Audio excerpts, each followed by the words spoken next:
yourself again. But it's the only way you're ever gonna learn. You look back and it's all in the past. I'm dwelling on that thought. Hi, welcome to NUFC Mac with me, Steve Wraith. This is a pre-recorded show with myself, Supermac and Gibbo. And John and Malcom are going to take us down memory lane again because we are going to look back at Malcom's England career. So without further ado, I will leave it to you two chaps. Yes, Malcom, welcome, my friend.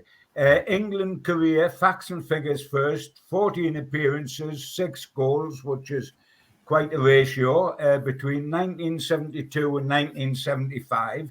And I'm delighted we can claim all your England caps because they all come with Newcastle United, Malcom.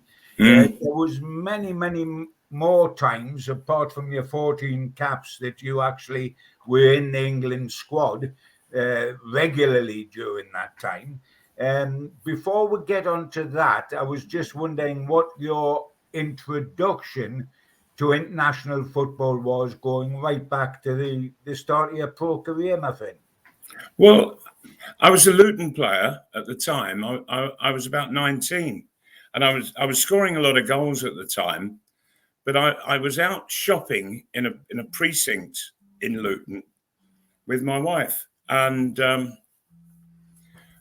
all of a sudden, as we were sort of slowly walking through, meandering almost, a huge, great, heavy hand came thumping down onto my shoulder and grabbed me.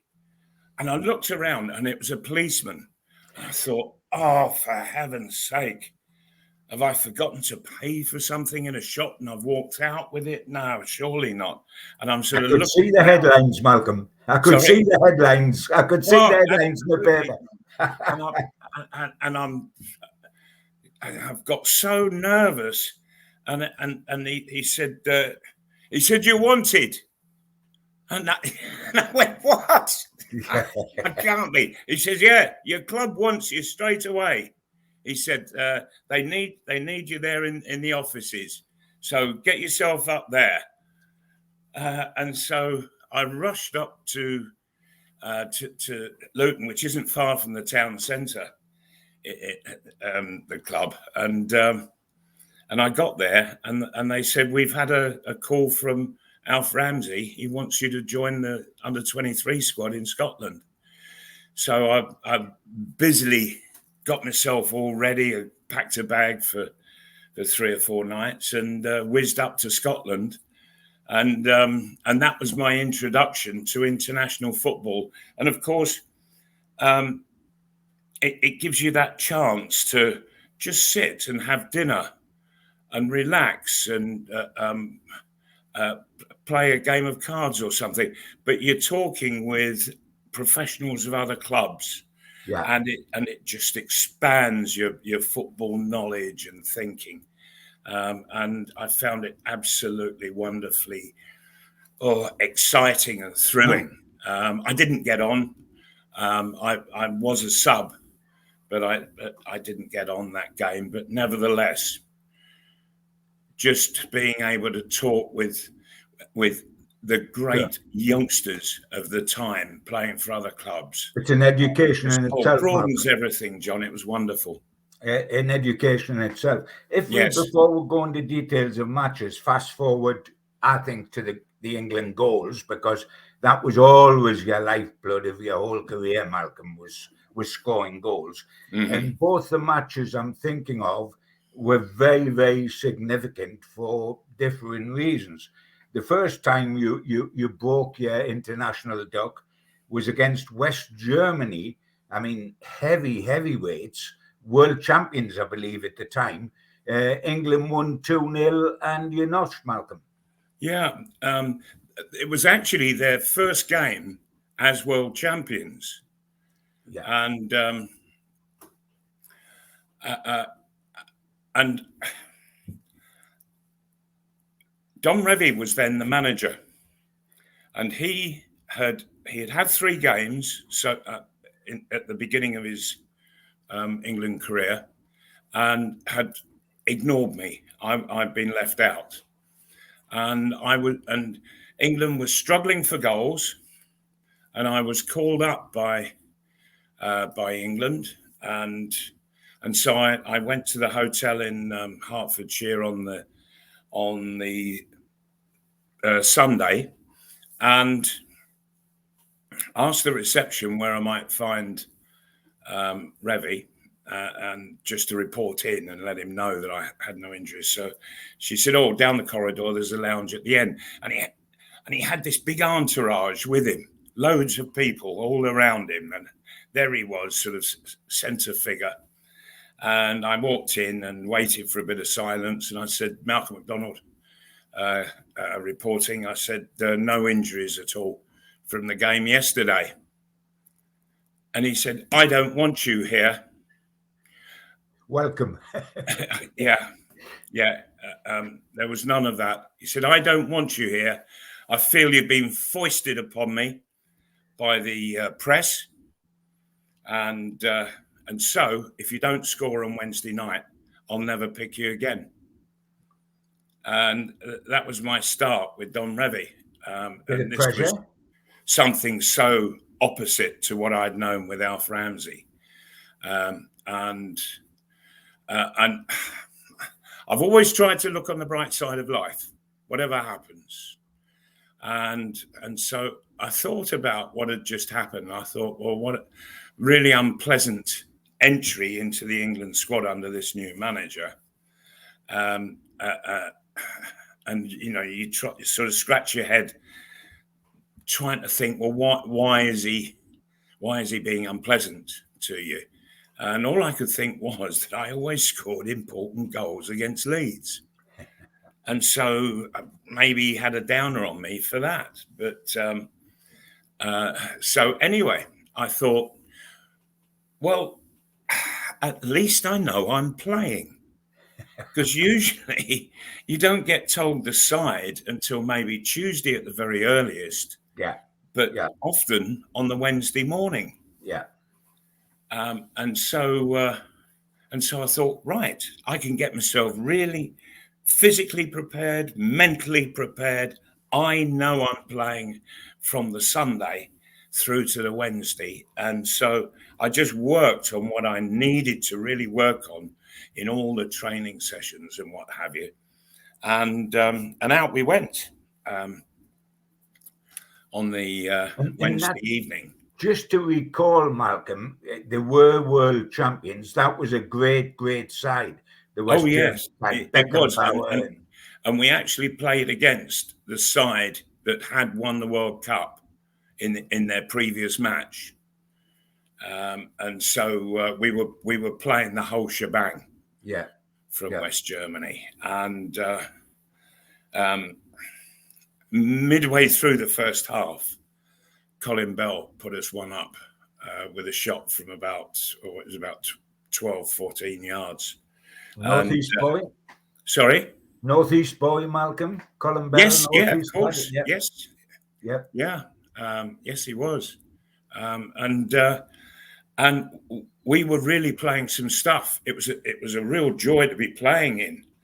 And when we were stretching the Germans, there wasn't a lot of pace in their side, and I was making them very uncomfortable. And in the second half, I was actually rugby tackled by Beckenbauer. It was good. Mr. Elegance. Yeah. So, and then we were getting into the last sort of quarter of an hour, and Mick Shannon was fouled on the sort of inside right position near the point of the penalty area, and as he was getting up, Alan Ball went around him wide, and Mick Shannon just nudged the ball with his knee into the path of Bawley, and Bawley, he just sent a cross right over to the far post. It evaded the goalkeeper Sepp Meyer, and it went over Beckenbauer, and I was there on the far post, and I nodded it in, and so that was it. That sealed the game really, with about sort of 15 minutes to go, and well, we got into the dressing room afterwards, and really we had totally outplayed the world champions. We had been so on top, and it had been a joy to play in that side. And Don Revie came into the dressing room, and he went over to the far side from where I was, and he shook hands with Peter Schultz, and he said, "Well played, Peter. Well played to Colin Todd. Well played to David Nish. Well played to the 4, the 5, the 6, the 7." And then he shook hands with Mick Shannon, who was just to my right, walked straight past me, totally ignoring me, shook hands with the 10 and the 11 and disappeared out the door. And I saw Alan Ball looking. I said, "I'll tell you about it when we're changed." And so I told Bawley what was going on, that he had said when I first arrived that if I didn't score, he'd never play me again. So I said, that goal, I said, it's sort of buying me my England career for the moment. I said, but no doubt that's the state that I play in. I have to score every game, otherwise I'm gone, never picked again. Bawley said, he said, "Well, you leave that one with me." The next game, of course, John, was the Cyprus game.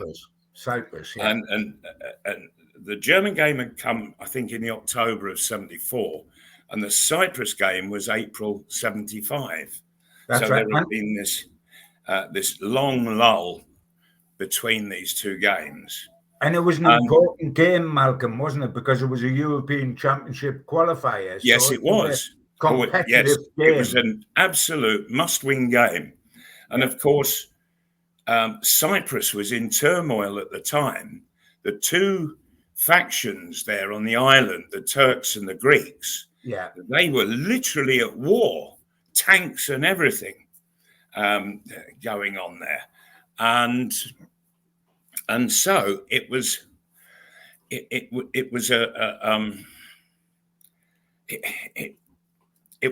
a real sort of difficult time for the Cypriots, very difficult indeed.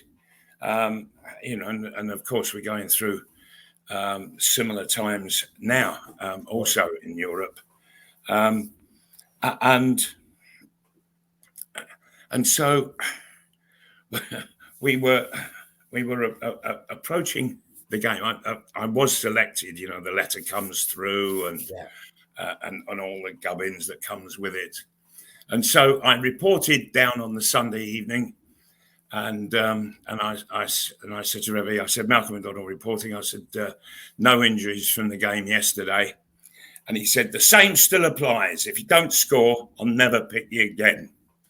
And so that night I had dinner with Alan Ball and Mick Shannon, and Bawley said, "Well, what was he like when you first came in?" And I told him. Bawley, he was getting really quite upset about it. He didn't like anything like that going on whatsoever. And so he said, "Right," he said, "you leave it with me." And so at least I knew I was going to be playing. I was able to work myself in training and what have you to get myself absolutely prepared. And out we went.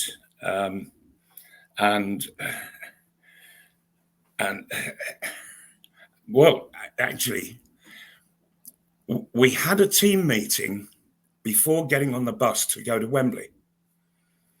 And at the end of that, and I must tell you, because Revie was known for his dossiers, if you remember. Yeah. And so we've been given this dossier, and there was this huge description of each player, how he played, it was all made up, John. There were names on there that didn't exist. And so we were told to read this over and over again. And there wasn't, and by the time we got to Wembley and we put the dossier with the programme, the actual team sheets, there wasn't one name the same on either. And it was all completely made up. I popped it in my bag. I thought, I'm going to investigate this and just see if any of these players actually do exist. Yeah. And of course, I discovered later they didn't. The whole thing was made up. It was absolute nonsense. Incredible. Anyway. Such a different approach, Malcolm, such a different approach to Joe Harvey, who was your club manager, who was a great believer that if we got it right, i.e. Newcastle United, let them worry about us. Yes. Rather than us be terrified. I mean, that dossier, if you believed it, and even if it had been with the right players, you could have been scared to death that you were playing Superman. Absolutely. Absolutely. And Cyprus were made out in this dossier to be this wonderful side, who an absolutely great side, who, when you looked at the facts and figures, couldn't win a game. Yes. You know, the whole thing was nonsense. Yes. And anyway, we had this team meeting, and we were given 20 minutes to go and get our bags and get onto the bus to go off to Wembley. And Borley said, Mal, over here, as we were all leaving the room. And he signalled to Alan Hudson and then to Mick Shannon. And so there we were, this little group of four, and Borley told the other two players what had happened to me with Revy about the fact I had to score and the way that he was treating me. And they were both absolutely staggered. And so Borley said, now listen very carefully. He said, this is what's going to happen. He said,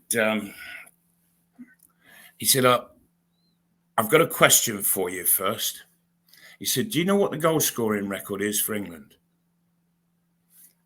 And we all went, no, we don't actually. He said, well, he said in 1938, Willie Hall scored 5 goals over at Windsor Park in Northern Ireland. Yeah, Belfast, yeah.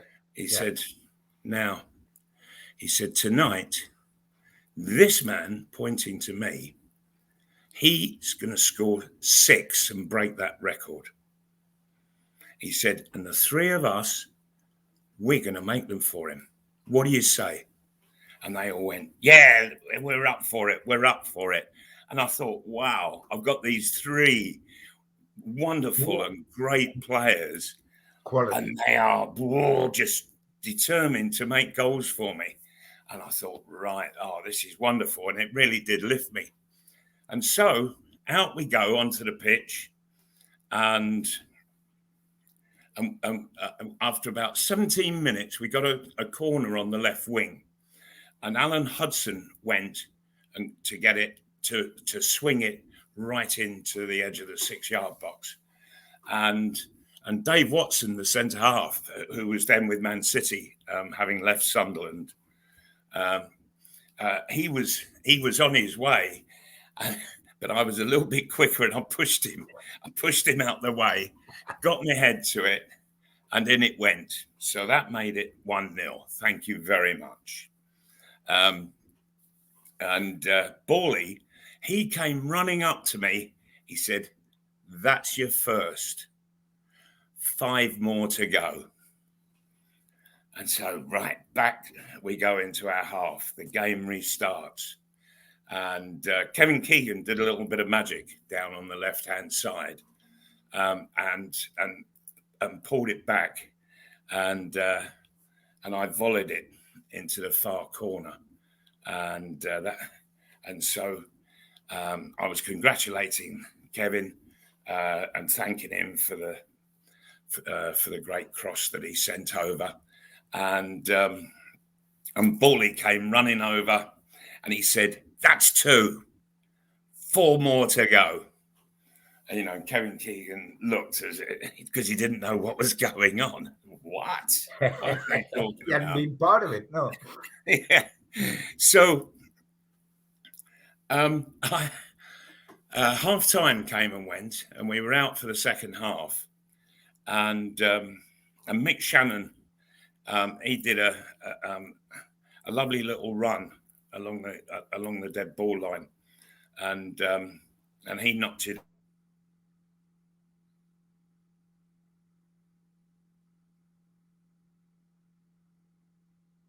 I'm certain Malcolm didn't freeze like that when the ball come in. And so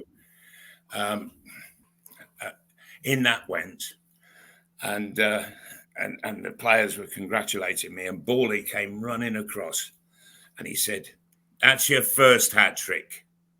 Now you get your second hat trick." And off we went back into our half. We restarted, and there was a substitution made. And Dave Thomas came on, who's a County Durham lad. Yeah, he was. Yeah, yeah. Playing for QPR at the time, and a terrific crosser of the ball, and so Bawley knew what a good crosser he was, and he sort of positioned himself inside right, and as he was getting the ball, he was then feeding Dave, and he's not this wonderful crossing, and I've got right up just above the big tall centre half and powered it into the far top corner, and then Bawley's come running across, and he's gone, "That's 4." He said, "You've only got 2 more to go now," and another cross came in from Dave Thomas, and I got to that one just before the goalkeeper, and in it went. That made it 5. And Bawley's he's come over. He said, "You've equalled the record. Come on, 1 more and you break it." As it so happens, I did score another, but it was disallowed for somebody else being offside. And I hit the post as well. It didn't half hurt. Anyway, and so the final whistle went, and I was shaking hands with the boys in blue shirts, and just sort of reflecting on the game and how it had gone, and I congratulated Bawley because he'd been so instrumental in putting people in to get the right crosses in, and Mick Shannon had worked so hard around me. Alan Hudson had been fantastic that night, but we were all at the far end to the tunnel, and I had looked up, and above the tunnel was the only scoreboard. That's right. In the country, other than Coventry, I think, at the time, and it wasn't a very big one. No, it just sort of kept the score. It had England, Cyprus, and then the score underneath, and it went blank. And I carried on shaking hands, and then all of a sudden it relit. Uh-huh. And this time it said, "Congratulations, Supermac 5, Cyprus 0. And I just stood and I looked and I thought, wow, all in that one little caption, that's all my boyhood dreams come true. And I just reflected, and I had always dreamt of being at Wembley, scoring a goal. And here it was. It had really happened, and it had happened multiple times on the night. And so we got ourselves into the dressing room. Revier's come in, and he's gone over to Peter Shilton, and he shook hands with Peter. Well played, Peter. And then he's gone to Colin Todd. Well played, Colin. Well played, David, to David Nish. and to the 4, 5, 6, 7. He got to Mick Shannon next to me, shook hands with him and said, well played, walked past me, never said a word, never shook my hand again, shook hands with the 10 and then the 11 and walked out the door. And Alan Ball said, I saw that. No, he didn't. He said, I saw that. And he realised then just how bad the situation was between Revy and myself. The amazing thing, Malcolm, the amazing thing, having set that record as you had, is that as things turned out, you never played for England at Wembley again, did you? No, that was my last Wembley game. It's a great way of going out, but crazy. Yeah, I played the next game, which was Cyprus away, and we won 1-0. I think Kevin Keegan scored that. Yeah. It was a very difficult time. There were armed guards everywhere, and as soon as they before the match started, they literally covered us all the way up to the centre circle. And then as soon as the halftime whistle blew, all these armed soldiers came running on and escorted us off the pitch. Yeah. The two things gives you the collie wobbles, does that? The two things that struck me about that fabulous, unique night at Wembley. The first one is that you were an abject failure because you only got 5 instead of 6. That was the first thing I thought of. Second thing, I was upstairs in the press box at Wembley that which night. Was really high up, wasn't it? Right up, like it was sort of on the inside of the roof. Yeah, the St James's was the same, Malcolm, in those days.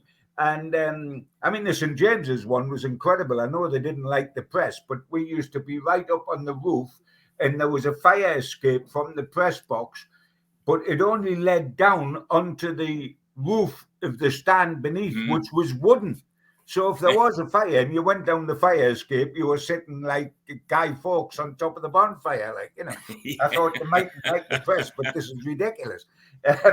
But I always remember going into that game because the Chronicle said, you must go down Newcastle United centre forwards playing for England, etc. And what a story I got, of course, 5-0 and all 5 for you.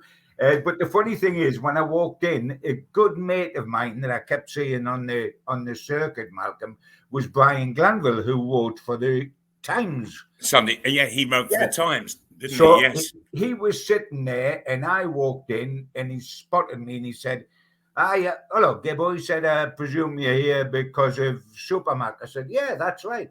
He said, hey, quality club centre forward, he says, Supermac, but he's still got something to prove at international level. I said, oh, do you think so? He said, yes. I said, okay, fair enough. And I sat right behind him in the press box, and 1-0, 2-0, 3-0, 4-0. And when it got to 5-0 with your fifth, I just tapped him on the shoulder and I said, hey, Brian, I said, I can see what you mean, mate. He's got a lot to flip and prove at this level. But give the lad a chance, So that made my night as you, and that was just as you were walking off with the sign flashing Supermac, which I remember ever so well. Yes. Supermac 5, Cyprus 0. But before, can we go back, because you've mentioned Revy, and that was an explosive time for you. Ironically, it's when your goals come, but there was a lot of that wasn't nice. But the England managers that you had been picked by, the first one, of course, Sir Alf Ramsey, the great legendary manager who had won the World Cup. The one everybody forgets about, Malcolm, which I'll ask you about, was Joe Mercer, because I think he was caretaker, wasn't he? And you had Revy, of course. And you mentioned the total difference between Alf Ramsey and Revy. But a lot of people are fascinated by Alf Ramsey, A, because he won the World Cup, and B, because he was so different to most managers. And everybody thought he was this upper crust guy with this marvelous upper crust accent, to the manner born. when really he was a little Cockney guy, the apples and pears guy. Yes, he was. Accent-wise, that had taken lessons. Yeah. Can you tell us about Alf and about you playing under Alf? And I think there's a fascinating story, at least that fascinated me, about the great Bobby Moore during the team talk. Indeed. But Well, Alf Ramsey. Yeah. With Alf, he was very welcoming, and he sort of pretty much allowed everybody to get on with things in their own way. We didn't have to conform to his way at all. But what he wanted was, it was just to get the very best on the pitch out of each and every player. And so he wanted them to be comfortable.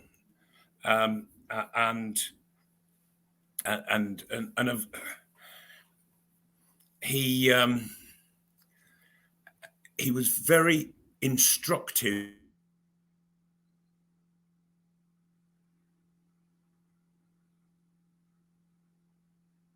He'll be back. At least I hope he'll be back. I'll jump in and do the adverts while Malcolm sorts his internet out. Big shout out to Spider VPN for all your internet security. Spider VPN are the boys to trust. Just Google Spider VPN. They come up at the top of the Google search list. Thanks also to skipsandbins.com, telephone 0800 25 45 25 3, email inquiries at skipsandbins.com, website www.skipsandbins.com, easy contract free and pay as you go waste collection. Thanks also to L&G Family Funeral Directors, 0191 389 7245, and to Garden of Healing Dispensaries, CBD Hemp and Cannabinoid Specialists, www.gohd.com. Thanks also to Arcot Interiors. They are based on Heaton Road in Newcastle. And if you Google Arcot Interiors, they too come up at the top of the Google search list. They are the boys to trust with kitchen interiors. Thanks also to qtechshop.co.uk, the makers of pool tables and snooker tables in Wales and Newcastle, and the guys who run our website, NUFCmatters.com. And thanks also to Cleekai. Meet the new Game Over screen. Drop into a CleeRun device near you, available on Apple Store, Google Play, and at cleerun.game. Thanks also to Jab Signature. You can find them at jabsignature.co.uk. And to Media Arts for all their help on the video side of things. You can subscribe to the channel by hitting the Newcastle Legends logo in the bottom right-hand corner. And that's it. You can subscribe for free. We still do 7 shows a week. If you hit the thumb up underneath the video, you can like the video. That does us a big favor. Click share to your social media, such as Facebook, Twitter, LinkedIn, etc. And drop into the comments box to speak to like-minded Newcastle fans, or on some of our shows pose a question to those on screen. We are also available as a podcast on iTunes and on Spotify and on other podcast providers. And that is usually uploaded 24 hours after the show. If you would like to become a member of NUFC Matters and receive your goodie bag of a scarf, a pen, a cup, and a membership card, then you just need to put your phone over this QR code and it takes you straight to our website.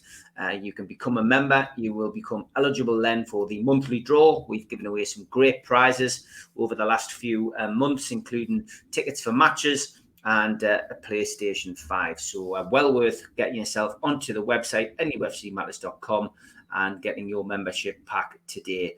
Those of you who subscribe to the channel, of course, John from QTech has kindly knocked up some car stickers. So if you subscribe by hitting the subscribe button, then you just need to drop us an email to nufcmatters.com and we will send out a car sticker for you, which is a nice gesture by QTech. Thanks very much for doing that, John. And if you want to meet Malcolm on a match day, we do the Dog and Parrot.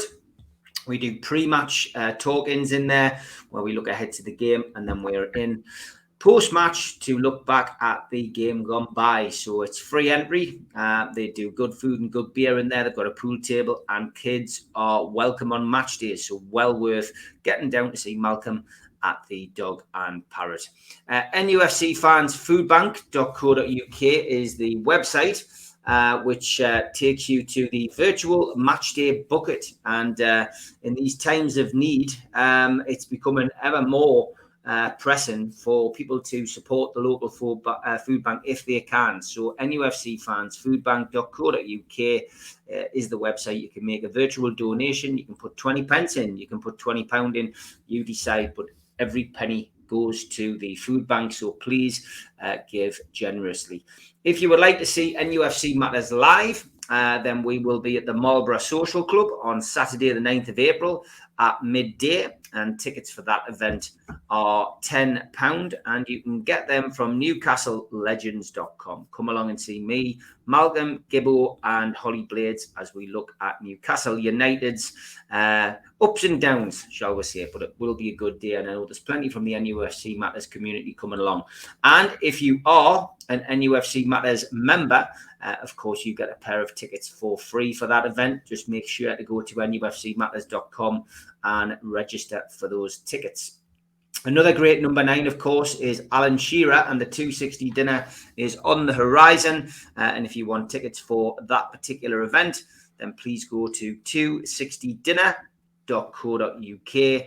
An evening where we are celebrating the Premier League and Newcastle United's greatest ever goal scorer for one night only. And if you want to enter the raffle for the tickets to win a pair of tickets on NUFC Matters' table, then simply go to nufcmatters.com, our website, and there is a raffle ongoing. And you have a 99 to 1 chance of winning, and it's a £5 to enter. So please get yourself onto the website and bid for those tickets. And as you know, we do help the food bank by auctioning off a t-shirt each week on my social media account, on my Twitter account. And this week we are doing this wonderful Joe Linton t-shirt.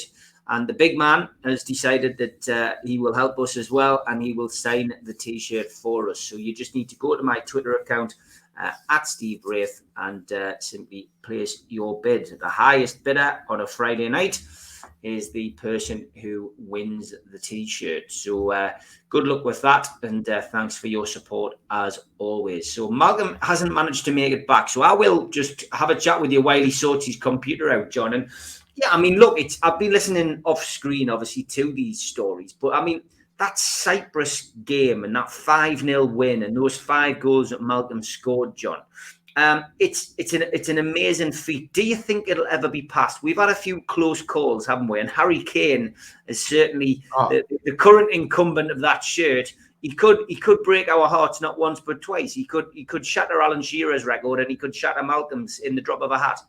And he could shatter us in the next match we play, Newcastle United, because we're at Spurs, as you well know.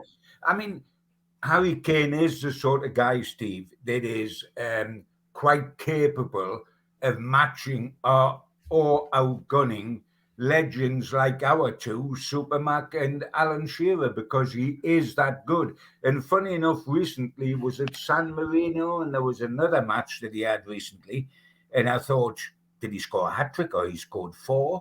And I thought, this guy's going to take away Malcolm's record. And I was twitching like a fried egg. It was only interest I had in the match because England were just going to win by as many as they wanted to. And for me, I was thrilled a bit that he didn't take Malcolm's record.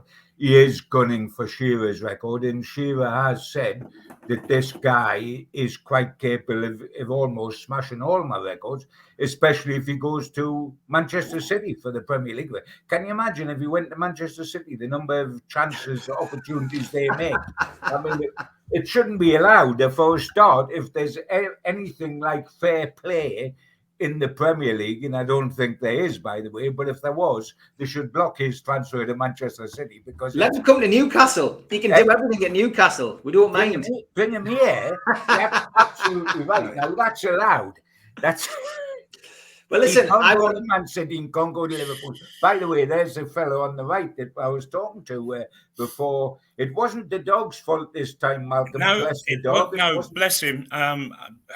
He's actually passed away. So yeah, exactly. The ghost of the dog. You didn't stand on your wire, mate, did you? Did you stand on your wire? Is that what happened? Did No, you we stand actually in had the a White power House? That's cut, how you believe it suddenly or got not. tears in your eyes. He's had a power Yeah. cut. Okay, well, I'll let you guys get back to it. And I've done the Okay. advert, Malcolm, so don't worry about it. All right. Adverts well done. Yeah, we were saying at that time before being rudely interrupted, the pair of us, Alf Ramsey, and you'd said the difference him to Revy, who was to eventually follow. Alf Ramsey came to you, picked you for England. You said he picked you for the under-21s for the first time. Under 23s, John, at the time. Yeah, and then he picked you for the full team and give you your debut against Wales, I presume. Yes. Alfred sort of put Mick Shannon and I together as the forwards in the under 23s. And we played about half a dozen games together. And we had formed quite a good relationship. You know, I was very much the sort of one directional, you know, get on the end of everything that came in the box. Whereas Mick, he just sort of floated all over, and he was a wonderful player. And I've never seen another like him.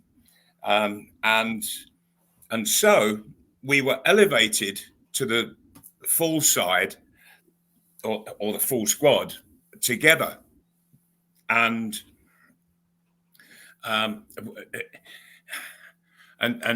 very quickly we were put into the first team, and we both made our debut against Wales. Although Mick, I think, played in midfield, and Right. and I played up front with Rodney Marsh. That would be interesting. Well, yeah, I'd been a Fulham supporter as a lad, and I had seen Rodney Marsh because that's where he started. Sure. And I saw him sort of growing up. I saw him score some unbelievable goals. His dribbling, the way he used to go past people, it wasn't pace, it was just sheer skill. People would dive in and he'd just evade them with a little trick with a ball, and he was wonderful to watch. But I soon found that he was very frustrating to play with. Sure. Very. But anyway, we played against Wales, and out on the right wing was Mick Summerby. So Rodney and Mick Summerby were both Man City players. And so they were playing sort of over there, and me, I'm on the other side. And literally the ball just isn't getting over to my side of the field. Rodney and Mick Summerby are sort of that they've got it and won't let it go. But so I finished. I did get the ball one time in the first half, and I went past a couple, got to the dead ball line, and I pulled the ball back, and Rodney volleyed it in. And I think that made it 1-0, and we went on to beat them 3-0. And the following game, it was an absolute nightmare. It was a Wednesday night at Wembley, and we played Northern Ireland, and we just couldn't score. It was quite horrendous. So at the end of that game, Alf told me that I wouldn't be playing on the Saturday against Scotland, but I'd be a sub. And so Rodney played, and there I was sat on the bench, and it got to about 15 minutes into the second half, and Rodney, he tried one of his little tricks and what have you, and the ball was nicked off him, and Alf Ramsey he was just sitting 2 spots away from me, and Rodney, having lost the ball, Alf turned to Harold Shepherdson and he just said, "Get that effing clown off." And that was that was it. That was the end of that. And so Harold Shepherdson out of the dugout he got, and then having talked that way to Harold Shepherdson, he then turned to me 2 spots away and he said, "Get ready, get yourself warmed up." So off I went, and I quickly got myself warmed up, and off came Rodney. We were 1-0 up. Alan Ball had scored the goal, and we were playing in front of 128,000 Scotsmen in Hampden Park. I must tell you that when we arrived, the bus on the main road then pulls off, turns left, and there is a road that leads right up to the stadium, and there's car parks, left and right, all car parks. And stood on the pavements of this small side road that leads up to the main entrance of Hampden Park, it was lined both sides with guys in kilts. And as the bus turned the corner, up went the kilts, and they started peeing all over us, and we were peed on all the way up to the stadium. Unfortunately for them, the Scottish players didn't do it for an hour and a half. Well, absolutely, yes, they didn't. The crowd did, but the team didn't. And anyway, so I've gone on, but Alf Ramsey, he's caught as I got myself warmed up, and Harold Shepherdson was signalling for Rodney to come off. Alf, he's gone here, and he said, "We've got the lead. We must not lose it." He said, "Your job out there is to just run into the corners, take the ball into the corners, waste as much time as you can. Don't go losing it. Run it into the corners and keep it there." And so that's what I was doing. I sort of didn't even think about, I had that tendency to want to get at goal, but I had to go the opposite way and go to the corners. And so I was doing as Alf had instructed, and the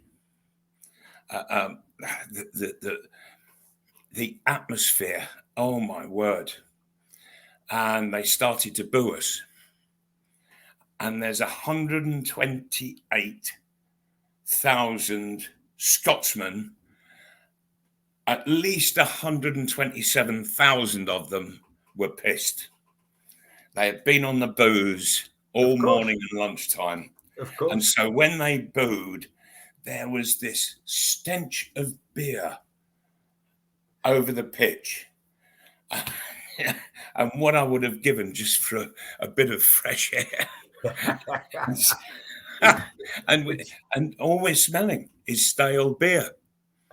It's funny you should say that, Malcolm, because I was at the same game, and I'd come up from Newcastle to Hampden, and 2 things struck me. As you've told me many times how much Alan Ball disliked the Jocks, and Alf Ramsey too, in the way that the Jocks all disliked the English. There was 2 of the English disliked the Jocks, Alan Ball and Alf Ramsey.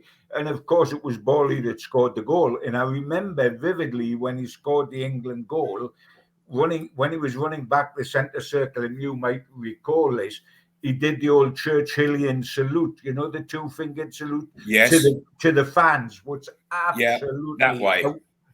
Yes, absolutely outraged them. 128,000. And of course, on the final whistle, when the final whistle went and it was 1-0 to England, he did exactly the same to the 4 corners of the ground. And I thought, yes, but he did one other thing as well. Oh, yes, go on. He I know, went yes. over. He went over to the corner flag That's right. where hung a small saltire, and he just went and wiped his nose on it. Yeah. You And talk that about section of the crowd, it just went berserk. Absolutely red rag to a berserk. bull. I mean, I remember I had to come out on the final whistle. I've been doing a runner for the Football Pink, which we had in those days at the Crunch. So I'd been doing a live runner, and then I would do another report on the Monday.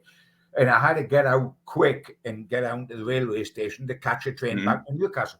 And I was coming out of the ground at the same time as 128,000 enraged jocks.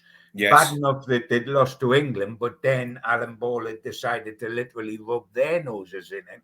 And I was terrified to say anything in case I recognised an English accent. I just keep my mouth shut and made a beeline to get down onto that train, and so relieved to get away on the Absolutely. train out of the place. But the thing is that Alf disliked the charming man that he appeared in, the beautifully educated voice, which was in fact lessons, I believe, Malcolm, that he had, speech lessons. Yes, it was. But he disliked the jocks as well, didn't he? Hated them. He hated them with a passion, as did Alan Ball. Yeah. And I tried to find out why. Neither would ever explain. No. And so it went down with them, and I never did get to know. I would have loved to know, because the two of them, something had happened in the past where they were both there. I'm sure of that. It must have been a previous game. The interesting thing, Malcolm, if I recall correctly, and you will be able to substantiate this, is what was interesting for me is that when you come on as an England sub, you were playing theoretically, although you were running into corners, you were playing in direct opposition to your Newcastle United skipper. Yes. Bob Moncur was in that Scotland side, wasn't he? Yes, he was. Yes. And so Bob wasn't the quickest. No, that's absolutely true. And I think it's fair to say that I actually was. Yes. And it would be thrilled to see you come on. You would be thrilled. To see you. And so I was literally running free into the corners, and the time that I wasted because they were having to all get over there to try and retrieve possession to get back up the other end. Yes, I had them sort of running all over the place. I would have much rather have been running at goal and sticking the ball in the net. Can you tell us, because I didn't mention it to you, can you tell us quickly before we go on to other managers, can you tell us quickly the Ramsey situation with the legendary Bobby Moore when you were in a team talk one day? I remember you telling me that story. Yeah. We were playing against Italy in a midweek match at Wembley. So we were in the hotel in Hertfordshire, the West Park Lodge, and we would. There was like a ballroom there, and it had a little stage where I suppose a live band would have played for those dancing, and so it was a big room, but there were just a lot of chairs put in front of the plinth where Alf sat behind a desk, and so he talked sort of downwards to the players who were slightly lower, and it was such a bright day outside that at one end there were big French doors, and so the curtains were pulled across so that the sun wouldn't shine in, but there was just a little chink at the very top in the middle of the curtains, and there was a shaft of light coming in, going right into the middle of the players. Well, Alf, his team talk took exactly 2 hours. It was never a second less than 2 hours. It was never a second more. It was always exactly 2 hours long. And he had a set pattern as to how he would explain exactly what the opposition were and how they went about their game. And so he would give us the team, and then he would tell us all about the goalkeeper. And then he would go to the right back and he'd tell us all about the right back. And then he'd tell us all about the left back, how he played, what his strengths were, what his weaknesses were, whether he was quick or he was slow, or how he preferred to go about the game. And it really was very in-depth and thorough. And then he would go on about the two centre halves. And then it would be about each midfielder. And then it would be about the forwards. But then he would then he would come back, having described the individual forwards. But then he would tell you exactly how the back four as a unit played. And then he would go on to how the midfield as a unit would play. And then how the forwards as the front unit, how they went about their game. And of course, in those days, there were some great players in the Italian side. Riva and Rivera occupied the centre of midfield. And Wonderful. they were just geniuses. And so Alf never ever faltered. And he had no notes at all. And and everything came from here. And boy, he was accurate always in his description of who we were facing. And he made it so much easier for us to go out on the pitch. And he was in the middle of going through the defence and the midfield, and it's all quite complicated. And he was just into the flow of it. And all of a sudden, from the very middle, because there was a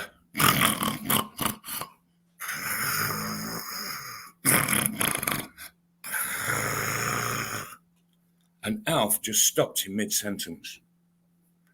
And he looked up and looked around, and there, in the middle of the pack of players, there was Bobby Moore.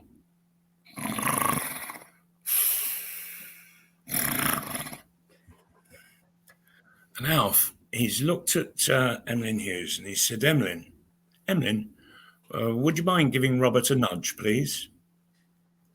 And so Emlyn, he's gone, Moro, come on, wake up. And Moro, he's come to realise the situation where he was. And he said, Alf, I really am so very sorry. He said, there's that shaft of sunlight coming in from that little hole. He said, and it's been on my face.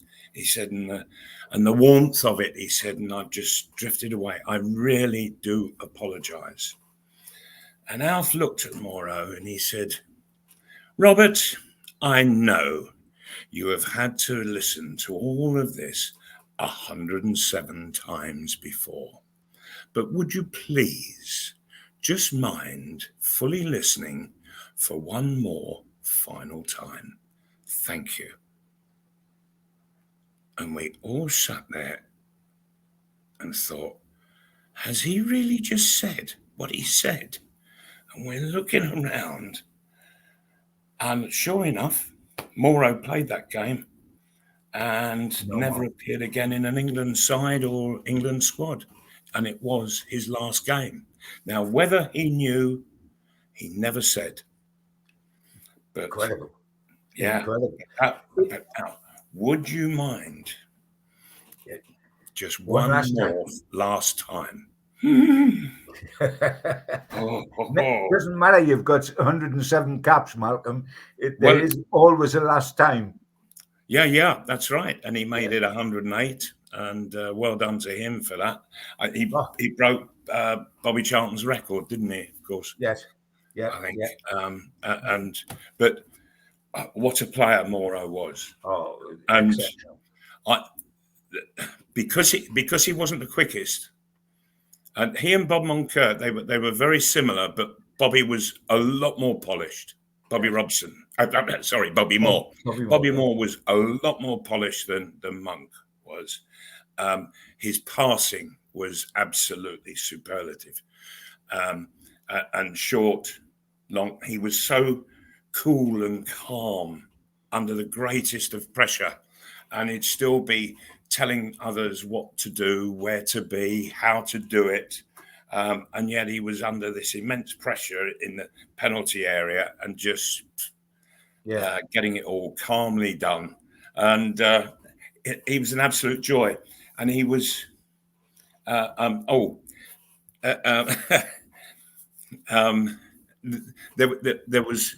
there was one time when we had beaten West Germany in my first game under Revy. There was a thing, of course, with the older, more experienced players with regards to Germany, because England had beaten them in '66 in the World Cup final, and some of these players have been in that game, both English and German. And so when the game finished, Alan Ball, he went out of our dressing room, across the thing and into the German dressing room, just walked in and said, right, guys, if you want tonight, we're all going to Le Valbonne and you are welcome to join us. The champagne's on us. And he's walked back to our dressing room and he said, right, we're all off to Le Valbonne.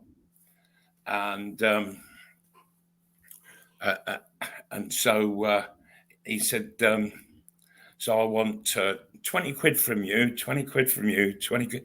And he went round taking 20 quid off everybody. And he wouldn't let the Germans buy a drink. And he just kept coming with these bottles of champagne. And then he came to us when we were at Le Valbonne and he said, come on, I want another 20. And in the end, we've beaten Germany. We've got a lovely win bonus and appearance money, and we spent it all on Germans, thanks to Alan Ball. Yeah. Before we finish, Malcolm, because we're running out of time, I can't finish without touching on Joe Mercer, bless him, who become only the caretaker manager for a couple of games, but it included the famous time, did it not, of Kevin Keegan getting rested aboard? It did. Now, Joe, bless him, he took the job out of his love for football, for England, but he was in the most horrendous pain with his back, and he was very limited as to what he could do, and he was on very heavy painkillers, which somewhat dulled his senses, and so we, having had the thoroughness of Alf Ramsey in his team talks, in his preparation, and what have you, it was quite different. We had to sort of prepare ourselves. We had to do our own little team talk, as it were. And anyway, we had been to, I think, firstly Bulgaria, then we went on to Russia. It was a 3-match end of season tour, which England did every year. And and they sort of used to go all around the world. It just so happened that when I was involved with England at that time, for 3 consecutive years, we went on tours that were pretty much to communist countries. Weren't you a lucky lad? Oh, dear me. Oh, how drab it all was. There was one where we had 2 communist countries, but then we had Italy. Oh, and we got to Italy. Oh, it was absolutely wonderful to be there, away from it was almost like being in prison. And but anyway, so we had been in Bulgaria, and for some reason,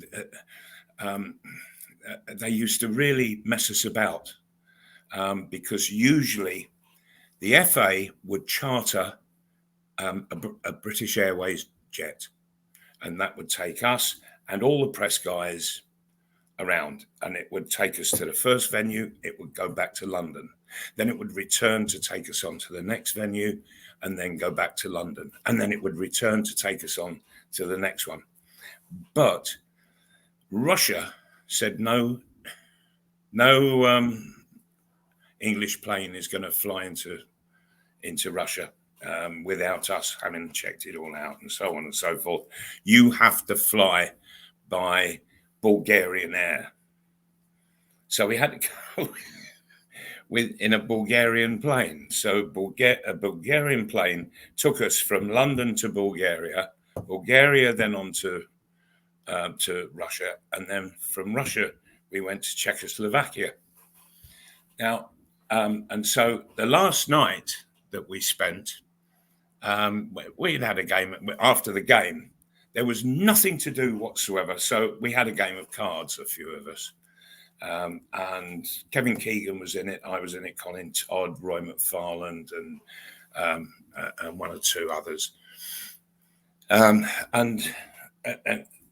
Kevin, having played the game, he said, "Oh, I'm absolutely knackered. I've got to go." And so he slept, and it was only for about 3 hours, because we had to get up really early to get this flight, and so we all had about 2 or 3 hours sleep.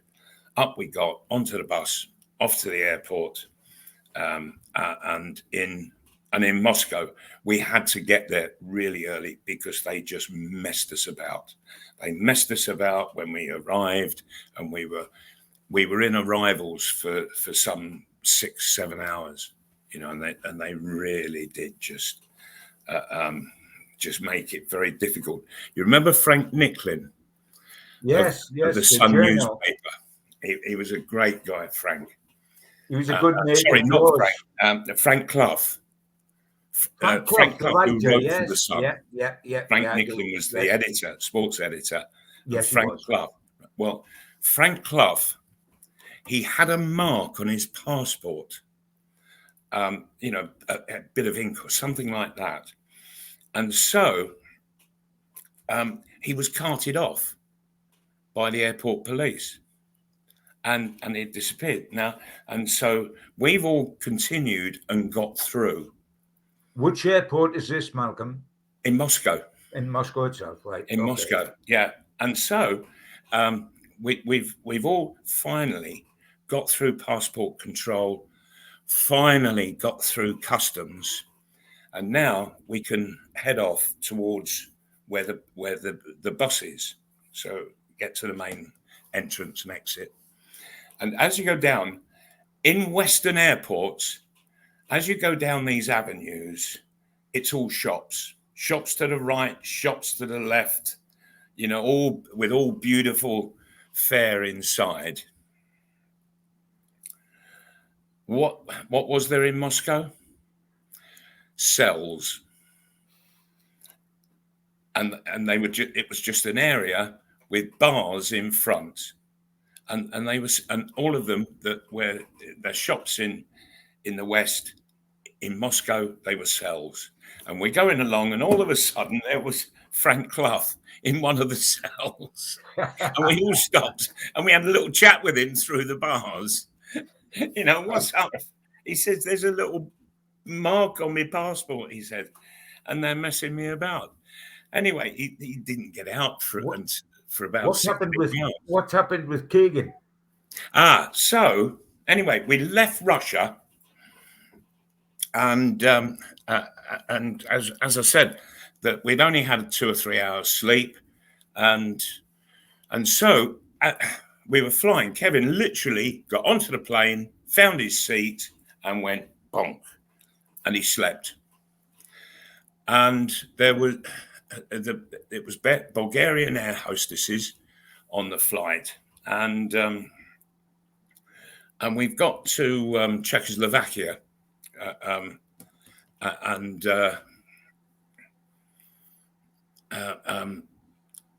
sorry, not Czechoslovakia, Yugoslavia it was. It was Belgrade, wasn't it? Yes, it was Belgrade. I beg your pardon.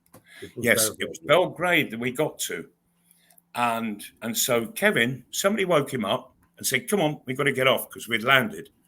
And so off we get, and then we get into the airport concourse, and we just stood waiting. There's the carousels not moving. And so we've got to wait and wait. And this was sort of standard practice with these communist countries. And so Kevin, he's laid down on one of the carousels and just gone back to sleep. The next thing, because the other side of the carousels, it was like a wooden shack that you'd find in the forest. But there it was in the middle of this of the arrivals in the airport, and it was the police hut, or the army even. They were certainly armed, well and truly armed. And all of a sudden, 4 guys, all in uniform with machine guns, come rushing out of the door, grab Kevin, and just whiz him back and put him in the shack. And after about 4 or 5 minutes, we start hearing, and we think, what? So we're going to go over the carousels and bust our way into this shack. And 2 policemen or army guys came out, and they just pointed machine guns straight at us. And they just sort of shook their heads to say, don't cross the carousel. And so we're stopped. And we've said to somebody, look, for heaven's sake, you're going to have to get the FA Wallers to get this mess sorted out. And we can still hear going on in this shack, and cries from Kevin. And so